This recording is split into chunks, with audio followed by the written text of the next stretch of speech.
Just half an అవర్లో ఈ అందమైన నెక్ సెట్ని ఎలా చేసుకోవాలో చూద్దామా ఈరోజు. జై వాసవి. మనం ఈరోజు దీనికి ఏం కావాలో ఫస్ట్ చూద్దాం. మన దగ్గర ఉన్న cloth, plain cloth and MDF అనే మనకి ఈజీగా దొరుకుతాయి. అండ్ ఫ్యాబ్రిక్ గ్లూ, సీజర్, దీనిపైన డెకరేషన్ చేసుకోవడానికి కొన్ని కుందన్స్, మన ఇష్టం అది. ఫస్ట్ ఏం చేయాలి, మన దగ్గర ఉన్న ఎండిఎఫ్ ఉన్నాయి కదా, అవి అంటే పెండెంట్ కానీ 2 ఇంచెస్ తీసుకున్నాను. ఇక్కడ స్టడ్స్ కోసం నేను 1 ఇంచ్ అనేవి తీసుకున్నాను. వీటిని క్లాత్ మీద అతికిచ్చేసి వాటిని రౌండ్గా కట్ చేసి బ్యాక్ సైడ్ కొంచెం ఇది నీట్గా ఫినిషింగ్ రావడానికి అక్కడక్కడ చిన్న కట్స్ అనేవి పెట్టుకోండి. కట్స్ అనేవి పెట్టేసుకొని బ్యాక్ సైడ్ ఫ్యాబ్రిక్ గ్లూతో మనం ఈజీగా స్టిక్ చేసేసుకోవచ్చు. క్లాతే కదా, ఈజీగా స్టిక్ అయిపోతుంది. అలాగే మనం తీసుకున్న స్టడ్స్ అండ్ పెండెంట్ రెండింటిని కూడా మీరు స్టిక్ చేసి పెట్టుకోవాలి, నీట్గా ఉంటుంది కదా. సో దీని మీద మనం డెకరేషన్ కోసం మనం కుందన్స్ మన దగ్గర ఉన్నవి తీసుకున్నాం కదా, వాటిని మనం డెకరేట్ చేసుకుంటాం. జస్ట్ ఫ్యాబ్రిక్ గ్లూ తీసుకొని వాటిని మొత్తం అన్నీ కూడా రౌండ్గా వచ్చేలా నేను ఇక్కడ అవుట్లైన్ అనేది స్టిక్ చేస్తున్నాను. ఫ్రేమ్ కుందన్స్ పర్ల్ షేడ్ తీసుకుంటున్నాను. వీటిని నేను అవుట్ సైడ్, అంటే మనం తీసుకున్న స్టడ్ కావచ్చు, పెండెంట్ కావచ్చు, అవుట్ సైడ్ అనేది నేను దీనికి డిజైన్ చేస్తున్నాను.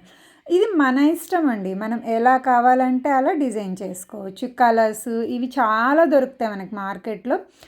మనకి ఆన్లైన్లో కూడా మీషో, ఫ్లిప్కార్ట్, అమెజాన్ ప్రతి సైట్లోనూ దొరుకుతాయి, ఈజీగానే దొరుకుతాయి. సో అవి మీకు ఏ డిజైన్ కావాలంటే అవి తీసుకొని మీరు ఇలా స్టిక్ చేసుకోండి. స్టిక్ చేయడానికి కూడా మన ఈజీగా మెథడ్స్ ఉన్నాయండి. హ్యాపీగా స్టిక్ పెన్ అని దొరుకుతుంది, వాటితో మనకి వర్క్ కూడా చాలా తొందరగా అయిపోతుంది. స్టిక్ పెన్నే కాదు, మన ఇంట్లో ఉన్న వాటితోనే మనం ఈజీగా వీటిని రెడీ చేసుకోవచ్చు. సో ఇలా మొత్తం అన్నీ కూడా ఫినిష్ చేసుకున్న తర్వాత వాటికి ఇప్పుడు మనం దానికి పెండెంట్ కదా, పెండెంట్గా చేయడానికి ఒక ఐపిన్కి జంపరింగ్ తీసుకొని దాన్ని బ్యాక్ సైడ్ అనేది నేను స్టిక్ చేస్తున్నాను. సో నీట్ ఫినిషింగ్ ఉండడం కోసం ఒక బకరం క్లాత్ని కూడా బాగా గ్లూ అప్లై చేసి దానికి పైన అంటే మనం స్టిక్ చేసిన క్లాత్ కావచ్చు, ఐపిన్ కావచ్చు, ఏది కనిపించకుండా దీనిని దానిపైన అనేది స్టిక్ చేసేస్తాం. ఓకేనా. అలాగే మనం స్టడ్ లాగా పెట్టుకోవాలి కదా, స్టడ్ కోసం ఏం చేస్తున్నాము, ఒక స్టడ్ బేస్ ఉంటుంది కదా, ఆ స్టడ్ బేస్ని దానికి తగ్గట్టు తీసుకున్నాం, స్టడ్కి తగ్గట్టు తీసుకున్న ఒక బకరం క్లాత్ ఉంటుంది కదా, దానికి స్టిక్ చేసుకొని దాన్ని మనం స్టడ్ బేస్కి కూడా స్టిక్ చేసుకోవాలి.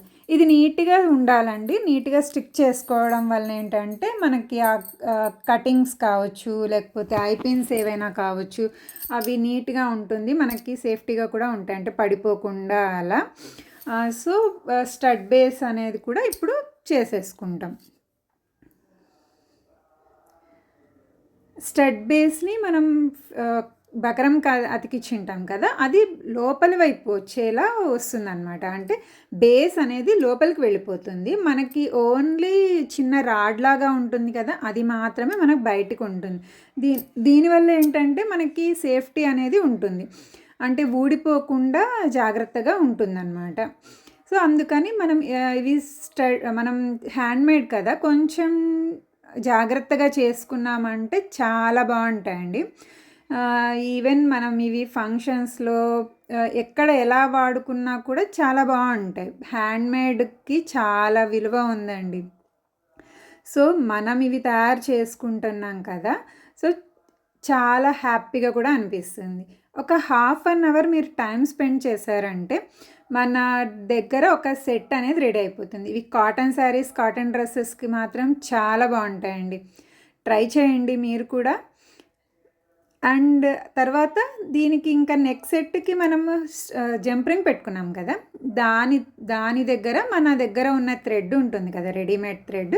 సో ఇక్కడ నేను రెడీమేడ్ థ్రెడ్ వాడుతున్నాను. నెక్స్ట్ వచ్చే క్లాసెస్లో ఆ థ్రెడ్ కూడా మనం ఎలా తయారు చేసుకోవాలనేది చెప్తాను. చూసారా ఎంత తొందరగా ఒక అందమైన సెట్ రెడీ అయిపోయిందో. మీరు తయారు చేయండి. మన క్లాస్లో ఇంకా మన ఛానల్లో ఇంకా చాలా రకాల హ్యాండ్మేడ్ ప్రోడక్ట్స్ గురించి అండ్ హ్యాండ్మేడ్ వస్తువుల గురించి అంటే డెకరేషన్ ఐటమ్స్ కావచ్చు, హ్యాండ్మేడ్ జ్యువెలరీ అనేది మీరు చాలా తెలుసుకుంటారు. సబ్స్క్రైబ్.